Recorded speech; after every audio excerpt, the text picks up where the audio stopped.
साथियों, इस वीडियो के अंतर्गत हम कोयला और पेट्रोलियम के बारे में विस्तृत चर्चा करेंगे और सबसे पहले इसमें जानेंगे कि प्राकृतिक संसाधन क्या है, प्राकृतिक संसाधन के प्रकार कौन कौन से हैं और इसके उदाहरण क्या क्या हैं। तो इन सब के बारे में इस स्लाइड के अंतर्गत जानेंगे। प्राकृतिक संसाधन प्रकृति से प्राप्त होने वाले संसाधन प्राकृतिक संसाधन कहलाते हैं। ऐसे संसाधन जो हमें केवल प्रकृति से प्राप्त होते हैं प्राकृतिक संसाधन कहलाते हैं। उदाहरण के लिए हवा, पानी, मिट्टी और खनिज इत्यादि, ये सभी क्या हैं, प्रकृति से प्राप्त होते हैं। तो इन सभी को हम प्राकृतिक संसाधन के अंतर्गत रखेंगे। प्राकृतिक संसाधन के प्रकार। प्राकृतिक संसाधन के दो प्रकार होते हैं। पहला होता है समाप्त होने वाले संसाधन और दूसरा होता है अक्षय प्राकृतिक संसाधन, अर्थात जिसका ऐसे संसाधन जो समाप्त नहीं हो, तो समाप्त नहीं होने वाले संसाधन भी कह सकते हैं इन्हें। तो सबसे पहले जानते हैं हम समाप्त होने वाले प्राकृतिक संसाधन। ऐसे संसाधन जो प्रकृति में सीमित मात्रा में उपलब्ध है, समाप्त होने वाले प्राकृतिक संसाधन कहलाते हैं। ये मानवीय क्रियाकलापों द्वारा समाप्त हो सकते हैं। तो मानव के द्वारा जो क्रियाकलाप किए जाते हैं उनके माध्यम से ये समाप्त हो सकते हैं। तो प्रकृति में इन स्रोतों की मात्रा क्या है, सीमित है। उदाहरण के लिए वन है। वन मानव के क्रियाकलाप के माध्यम से धीरे धीरे समाप्त होते जा रहे हैं, क्योंकि वनों का क्या किया जा रहा है, वनोन्मूलन किया जा रहा है। तो वन है, वन्य जीव है, खनिज है, कोयला, पेट्रोलियम, प्राकृतिक गैस इत्यादि, ये सभी क्या हैं, समाप्त होने वाले प्राकृतिक संसाधन हैं। तो दोबारा से बता देते हैं। प्राकृतिक संसाधन, प्रकृति से प्राप्त होने वाले संसाधन प्राकृतिक संसाधन कहलाते हैं। उदाहरण के लिए हवा, पानी, मिट्टी और खनिज। प्राकृतिक संसाधन के दो प्रकार होते हैं, समाप्त होने वाले संसाधन और अक्षय प्राकृतिक संसाधन। तो समाप्त होने वाले प्राकृतिक संसाधन क्या हैं, प्रकृति में इन स्रोतों की मात्रा क्या है, सीमित है। ऐसे संसाधन जो कभी भी समाप्त हो सकते हैं, तो समाप्त होने वाले प्राकृतिक संसाधन कहलाते हैं। ये मानवीय क्रियाकलापों द्वारा समाप्त हो सकते हैं। उदाहरण के लिए वन, वन्यजीव, खनिज, कोयला, पेट्रोलियम तथा प्राकृतिक गैस इत्यादि। अभी हम जानते हैं अक्षय प्राकृतिक संसाधन, अर्थात समाप्त नहीं होने वाले प्राकृतिक संसाधन। तो अक्षय प्राकृतिक संसाधन जिनका क्षय नहीं हो, तो अक्षय प्राकृतिक संसाधन कहलाते हैं। ऐसे संसाधन जो प्रकृति में असीमित मात्रा में मौजूद हों। ऐसे संसाधन जो प्रकृति में असीमित मात्रा में मौजूद हैं और मानवीय गतिविधियों से समाप्त नहीं हो सकते। उदाहरण के लिए हवा, धूप इत्यादि। हवा है और धूप है, तो ये सभी क्या है, आसानी से समाप्त नहीं हो सकती, क्योंकि धूप का स्रोत सूर्य है और सूर्य से आने वाली ऊष्मा कभी भी समाप्त नहीं हो सकती। तो अक्षय प्राकृतिक संसाधन ऐसे प्राकृतिक संसाधन जो असीमित मात्रा में मौजूद हैं और मानवीय गतिविधियों से समाप्त नहीं हो सकते। उदाहरण के लिए हवा है, धूप है इत्यादि। अभी तक हमने अक्षय प्राकृतिक संसाधन और समाप्त होने वाले प्राकृतिक संसाधनों के बारे में अच्छे से जान लिया है। अभी हम जानते हैं जीवाश्म क्या है। जीवाश्म मतलब जीवों का जो अवशेष है वो जीवाश्म है। तो समय के साथ रूपांतरित हुए पौधे एवं जंतुओं के भाग के अवशेष जीवाश्म कहलाते हैं। अर्थात पौधे और जंतुओं के जो अवशेष हैं वो क्या कहलाते हैं, जीवाश्म कहलाते हैं। जीवित जीवों के मृत अवशेषों से समाप्त होने वाले कुछ प्राकृतिक संसाधनों को जीवाश्म ईंधन के रूप में जाना जाता है। कि जीवित जीव हैं वो जब मृत हो जाते हैं तो उनसे जो अवशेष प्राप्त होते हैं, उन अवशेषों से समाप्त होने वाले कुछ प्राकृतिक संसाधनों को क्या कहते हैं, जीवाश्म ईंधन कहते हैं। जैसे कि कोयला है, पेट्रोलियम है, प्राकृतिक गैस है। तो कोयला, पेट्रोलियम और प्राकृतिक गैस, ये तीनों क्या हैं? जीवाश्म ईंधन है। इन सभी को जीवाश्म ईंधन के रूप में जाना जाता है। और ये तीनों क्या है? मोस्ट हैं कि कोयला और पेट्रोलियम और प्राकृतिक गैस क्या है? जीवाश्म ईंधन। इन सभी को हमको अच्छे से याद रखना है। अब जानते हैं हम कोयले की कहानी कि कोयला किस प्रकार से प्रकृति में हमें प्राप्त होता है। प्रकृति में हमें कोयला किस प्रकार से प्राप्त होता है? तो लगभग 300 मिलियन वर्ष पूर्व पृथ्वी पर निचले जलीय क्षेत्रों में घने वन थे। बाढ़ जैसे प्राकृतिक प्रक्रमों के कारण ये वन मृदा के नीचे दब गए। उनके ऊपर अधिक मृदा जम जाने के कारण वे संपीड़ित हो गए। जैसे जैसे ये गहरे होते गए उनका ताप भी बढ़ता गया। तो कोयले की कहानी क्या है कि लगभग 300 साल पहले, 300 मिलियन वर्ष पूर्व, 300 साल नहीं 300 मिलियन वर्ष पूर्व पृथ्वी पर जो निचले जलीय क्षेत्र थे उनमें क्या घने वन थे, मतलब बहुत अधिक मात्रा में वन थे। तो जैसे ही बाढ़ आई या फिर कोई भी प्राकृतिक परिघटना संपन्न हुई, उस प्राकृतिक परिघटना के संपन्न होने से ये वन मृदा के नीचे दब गए, मिट्टी की सतह के नीचे दब गए। और उनके ऊपर अधिक मृदा जम जाने के कारण वे क्या है? संपीड़ित हो गए, क्या है? दब गए। तो जैसे जैसे गहरे होते गए उनका ताप भी बढ़ता गया। इस प्रकार उच्च ताप एवं दाब के कारण ये वन एवं या फिर ये कह सकते हैं कि मृत वनस्पतियाँ धीरे धीरे कोयले में परिवर्तित हो गई। यह प्रक्रिया बहुत लंबी है। इस कोयला निर्माण की प्रक्रिया क्या है? लाखों वर्षों के परिणाम स्वरूप ये कोयला हमें प्राप्त होता है। एक बार पुनः हम इस सभी को हम दोबारा से रिवाइज करते हैं। जीवाश्म समय के साथ रूपांतरित हुए पौधों या जंतुओं के भाग के अवशेष जीवाश्म कहलाते हैं। अर्थात सिंपल भाषा में कह सकते हैं कि पौधे और जंतुओं के जो अवशेष हैं वो जीवाश्म कहलाते हैं। ये जीवाश्म ईंधन कुछ निम्न प्रकार हैं, जैसे कोयला है, पेट्रोलियम है, प्राकृतिक गैस है। इन सभी को हम जीवाश्म ईंधन के रूप में जानते हैं। तो तीनों को हमको याद रखना है कि कोयला, पेट्रोलियम और प्राकृतिक गैस क्या है? जीवाश्म ईंधन है। और कोयले की कहानी के बारे में हमने बता ही दिया कि लगभग 300 साल पहले क्या हुआ था कि पृथ्वी पर निचले जलीय क्षेत्रों में घने वन थे। जैसे ही कुछ बाढ़ जैसी प्राकृतिक प्रक्रम पृथ्वी पर उत्पन्न होते हैं तो ये वनस्पतियाँ या फिर वन धीरे धीरे मिट्टी की सतह के नीचे दब गए। लाखों वर्षों के बाद ये अधिक गहराई तक पहुंच गए और उच्च ताप एवं दाब के कारण कोयले में परिवर्तित हो गए। तो इस प्रकार कोयले का निर्माण हुआ। कोयला एक जीवाश्म ईंधन है जो लाखों साल पहले मौजूद वनस्पति के क्षय से बना है। मतलब लाखों साल पहले मौजूद वनस्पति के अपघटन से बना है। यह कार्बन का अक्रिस्टलीय रूप है। और आगे लिखा हुआ है कि कोयला उच्च दाब एवं उच्च ताप पर पृथ्वी के भीतर मृत पेड़ पौधे धीरे धीरे कोयले में परिवर्तित हो गए और कोयले में मुख्य रूप से कार्बन होता है। इस चीज़ के बारे में हम पिछली स्लाइड में पढ़ चुके हैं।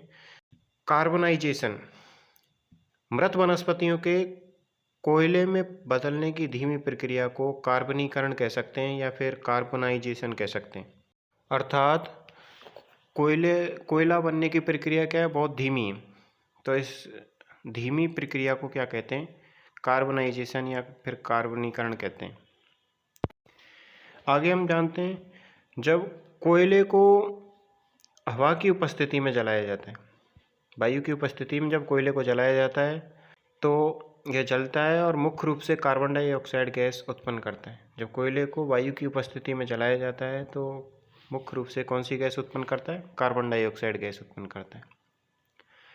उद्योग में कोयले को कोक, कोलतार और कोल गैस जैसे उपयोगी उत्पादों के उत्पादन के लिए संसाधित किया जाता है। कि उद्योग में कोयले का उपयोग किसके रूप में किया जाता है, कोक के रूप में, कोलतार के रूप में और कोल गैस जैसे उत्पाद के उत्पादन के लिए संसाधित किया जाता है। कोयला विभिन्न क्षेत्रों में ऊर्जा के स्रोत के रूप में भी कार्यरत है। जैसे कह सकते हैं पावर प्लांट है, थर्मल पावर प्लांट, तो उसमें क्या है, कोयले का उपयोग होता है जिससे विद्युत निर्माण की जाती है। इसका उपयोग एक बार रेलवे इंजनों में भाप उत्पन्न करने के लिए किया जाता था ताकि उन्हें शक्ति मिल सके। जो भाप का इंजन जेम्स वाट द्वारा सबसे पहले बनाया गया, उसमें कोयले का उपयोग किया गया था। इसका उपयोग ताप विद्युत संयंत्र, थर्मल पावर प्लांट में बिजली उत्पन्न करने के लिए भी किया जाता है। इन सभी को हम एक बार पुनः रिवाइज करते हैं कि कोयला जब भी वायु की उपस्थिति में जलता है तो कौन सी गैस उत्पन्न करता है, कार्बन डाइऑक्साइड गैस उत्पन्न करता है। उद्योगों में कोयले के माध्यम से कोक, कोलतार और कोल गैस जैसे उपयोगी उत्पादों का उत्पादन किया जाता है। कोयला विभिन्न क्षेत्रों में ऊर्जा के स्रोत में भी कार्य करता है। जैसे कह सकते हैं जब प्रेस करते हैं, कोयले वाली जो प्रेस होती है उससे हम क्या है, इस्त्री करते हैं। इसका उपयोग रेलवे इंजनों में भाप उत्पन्न करने के लिए किया जाता था। जो जेम्स वाट का जो भाप का इंजन था उसमें कोयले का उपयोग किया गया था। इसका उपयोग थर्मल पावर प्लांट या फिर कह सकते हैं ताप विद्युत संयंत्र में बिजली उत्पन्न करने के लिए किया जाता है। आगे हम जानते हैं कि कोक क्या है, कोक के क्या क्या उपयोग हैं, कोलतार क्या है, इन सभी के बारे में अच्छे से चर्चा करते हैं। सबसे पहले जानेंगे हम कि कोक क्या है और इसका उपयोग कहाँ होता है। कोक कार्बन का सबसे शुद्ध रूप है जो चारकोल की तुलना में कठोर और सघन होता है। कोक क्या है, कार्बन का सबसे शुद्ध रूप और जो चारकोल की तुलना में कठोर और सघन होता है और ईंधन के रूप में उपयोग किया जाता है। यह हवा की अनुपस्थिति या कम आपूर्ति में नरम कोयले को गर्म करके प्राप्त किया जाता है। यह काले रंग का होता है। तो कोक क्या है, कार्बन का सबसे शुद्ध रूप है, चारकोल की तुलना में कठोर होता है और सघन होता है और ईंधन के रूप में इसका उपयोग किया जाता है। यह हवा की अनुपस्थिति अर्थात वायु की अनुपस्थिति या कम आपूर्ति में नरम कोयले को गर्म करके प्राप्त किया जाता है। जो नरम कोयला होता है उसको क्या है, हवा की अनुपस्थिति में गर्म करके प्राप्त किया जाता है और यह काले रंग का होता है। कोलतार से पहले एक पॉइंट रह गया है कि कोक बहुत से धातुओं के निष्कर्षण में इसका उपयोग किया जाता है। कोक का उपयोग किस में किया जाता है, धातुओं के निष्कर्षण में किया जाता है। कोलतार यह एक अप्रिय गंध वाला काला गाढ़ा द्रव होता है। कोलतार क्या होता है, एक अप्रिय गंध वाला काला गाढ़ा द्रव होता है और यह लगभग 200 पदार्थों का मिश्रण होता है। कोलतार क्या है, 200 पदार्थों का मिश्रण होता है और अप्रिय गंध वाला काला गाढ़ा द्रव होता है। कोलतार के उपयोग औद्योगिक तथा उद्योगों के निर्माण में, आजकल पक्की सड़कों के निर्माण में कोलतार के स्थान पर एक पेट्रोलियम उत्पाद बिटुमेन का प्रयोग किया जाता है। तो ये क्या है, मोस्ट है, जो कंपटीशन एग्जाम होते हैं उसमें भी ये एक दो बार पूछा गया है। तो आजकल पक्की सड़कों के निर्माण में कोलतार के स्थान पर एक पेट्रोलियम उत्पाद किसका, बिटुमेन का उपयोग किया जाता है। तो कोलतार का उपयोग नहीं किया जा रहा है, किसका उपयोग किया जा रहा है, बिटुमेन का। तो इस सब को एक बार जल्दी से रिवाइज कर लेते हैं। कोक क्या है, कार्बन का सबसे शुद्ध रूप, चारकोल की तुलना में कठोर और सघन होता है, ईंधन के रूप में इसका उपयोग करते हैं और वायु की अनुपस्थिति में कोक को कैसे प्राप्त करते हैं, वायु की अनुपस्थिति में नरम कोयले को गर्म करके इसको प्राप्त किया जाता है। यह काले रंग का होता है।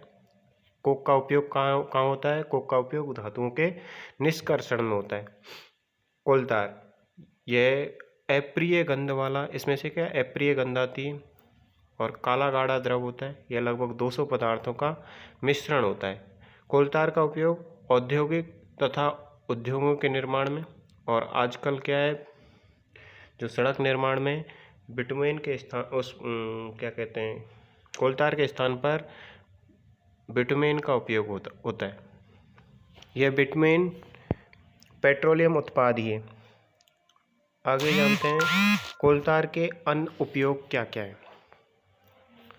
कोलतार के अन्य उपयोग, इसका उपयोग दैनिक जीवन या उद्योग की विभिन्न सामग्रियों को प्राप्त करने के लिए किया जाता है, जैसे दवाएं, रंजक, प्लास्टिक, इत्र, इत्र मतलब सेंट, पेंट और नेपथलीन बॉल में कोलतार का उपयोग किया जाता है। तो कहाँ कहाँ पे इसका उपयोग होता है? दवाइयों में, रंजक में, रंजक निर्माण में, प्लास्टिक में, इत्र में, पेंट में, नेपथलीन की जो गोलियां आती हैं उनमें कोलतार का उपयोग होता है। अब हम जानते हैं कोयला गैस। कोयले के प्रक्रमण द्वारा कोक बनता है। कोयले के प्रक्रमण से क्या बनता है? कोक बनता है। अर्थात वायु की अनुपस्थिति में नरम कोयले को गर्म करके कोक बनाते समय कोयला गैस उत्पन्न होती है।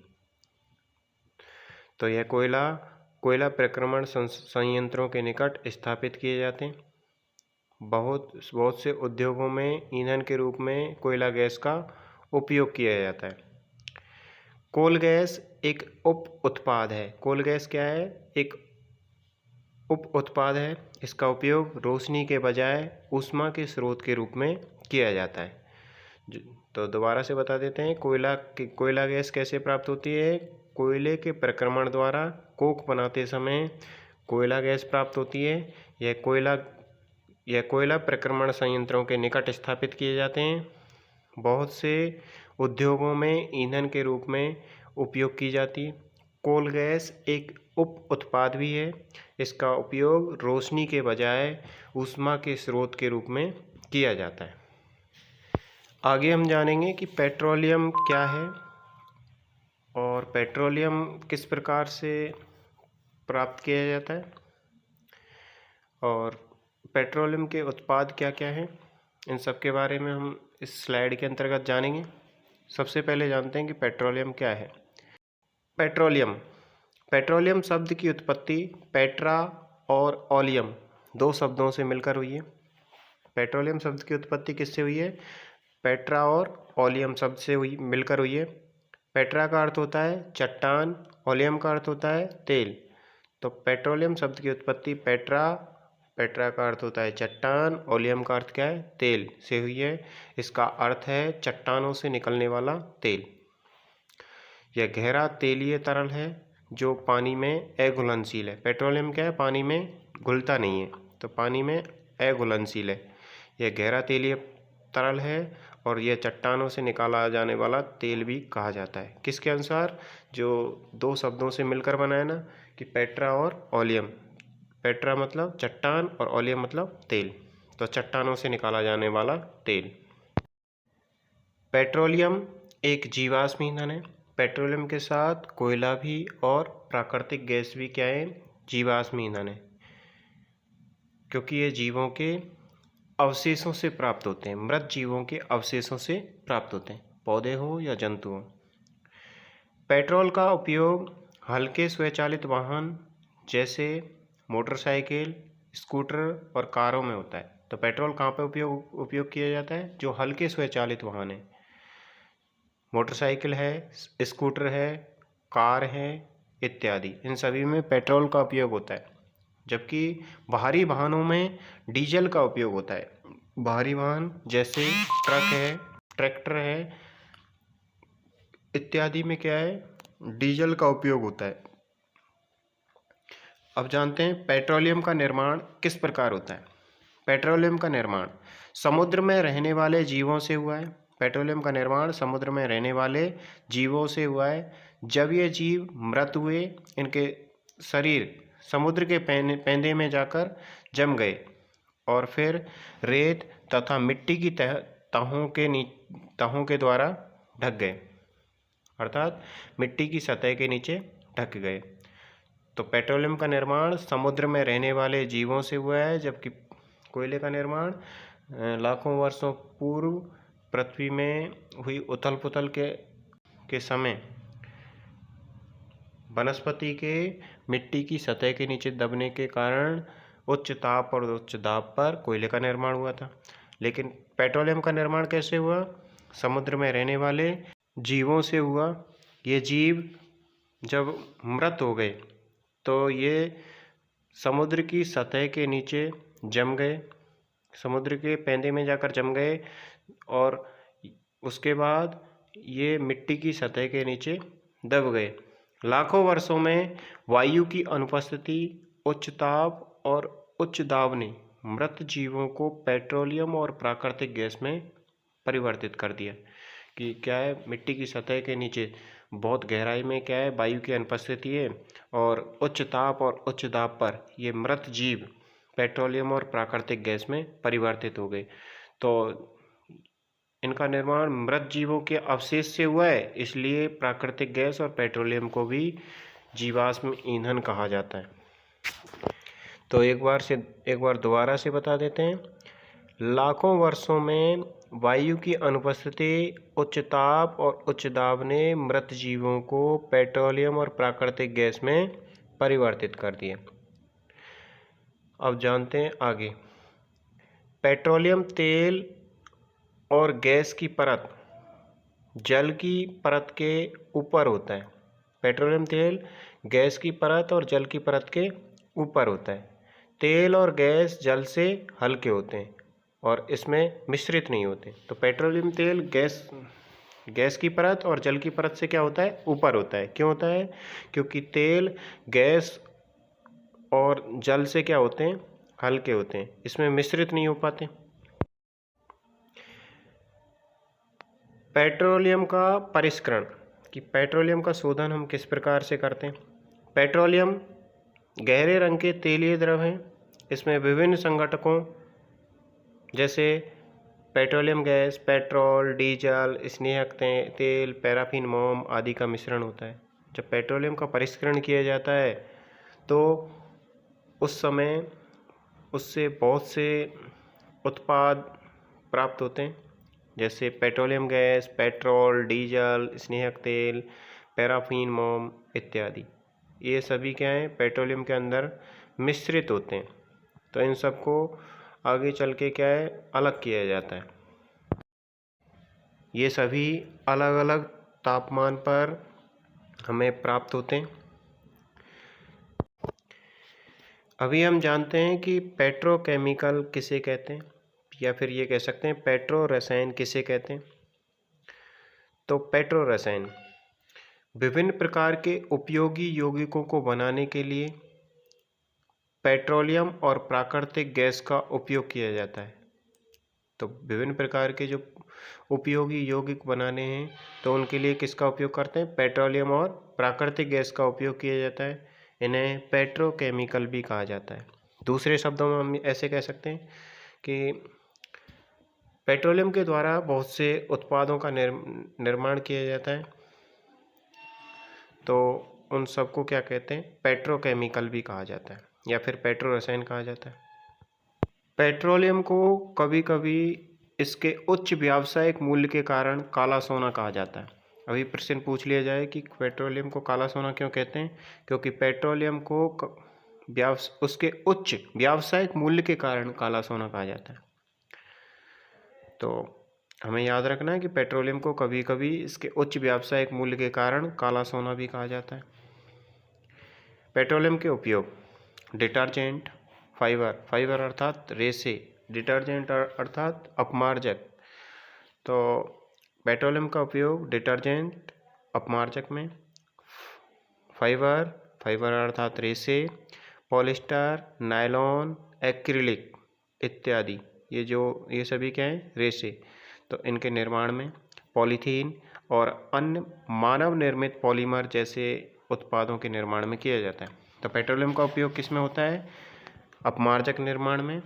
फाइबर, कौन कौन से फाइबर, पॉलिस्टर, नायलॉन, एक्रिलिक इत्यादि, इन सब के निर्माण में, पॉलीथीन और अन्य मानव निर्मित पॉलीमर जैसे उत्पादों के निर्माण में, पॉलीमर मतलब बहुलक, जैसे उत्पादों के निर्माण में किया जाता है।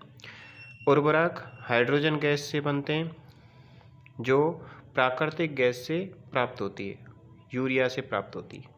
उर्वरक किससे प्राप्त होती है, यूरिया से। तो हमें याद रखना है कि पेट्रोलियम का उपयोग कहाँ कहाँ होता है। अब हम जानते हैं कि परिष्करण क्या है। पेट्रोलियम के विभिन्न संघटकों को पृथक करने का प्रक्रम परिष्करण कहलाता है। कि पेट्रोलियम से विभिन्न संघटक जैसे डीजल है, नेफ्था है, केरोसिन है, तो इन सभी संघटकों को पृथक करने का प्रक्रम क्या कहलाता है? परिष्करण कहलाता है। पेट्रोलियम क्या है? जब कुओं से निकाला जाता है, उसमें क्या है, बहुत सारे उत्पाद मिश्रित होते हैं, तो उन सभी को क्या है, अलग किया जाता है। किसके माध्यम से? पेट्रोलियम परिष्करणी के माध्यम से। पेट्रोलियम रिफाइनिंग, पेट्रोलियम के विभिन्न घटकों या अंशों को अलग करने की प्रक्रिया को पेट्रोलियम रिफाइनिंग के रूप में जाना जाता है। प्राकृतिक गैस एक बहुत ही महत्वपूर्ण जीवाश्म ईंधन है जिसे उच्च दबाव में संग्रहित किया जाता है। तो पेट्रोलियम रिफाइनिंग क्या है? पेट्रोलियम के विभिन्न घटकों या अंशों को अलग करने की प्रक्रिया, या फिर ये कह सकते हैं परिष्करण, पेट्रोलियम परिष्करणी। तो अभी हम इसके बारे में ऊपर पढ़ चुके हैं कि पेट्रोलियम के विभिन्न घटकों या अंशों को अलग करने की प्रक्रिया को पेट्रोलियम परिष्करणी या फिर पेट्रोलियम रिफाइनिंग के रूप में जाना जाता है। प्राकृतिक गैस किस प्रकार हमें प्राप्त होती है वो भी जानते हैं।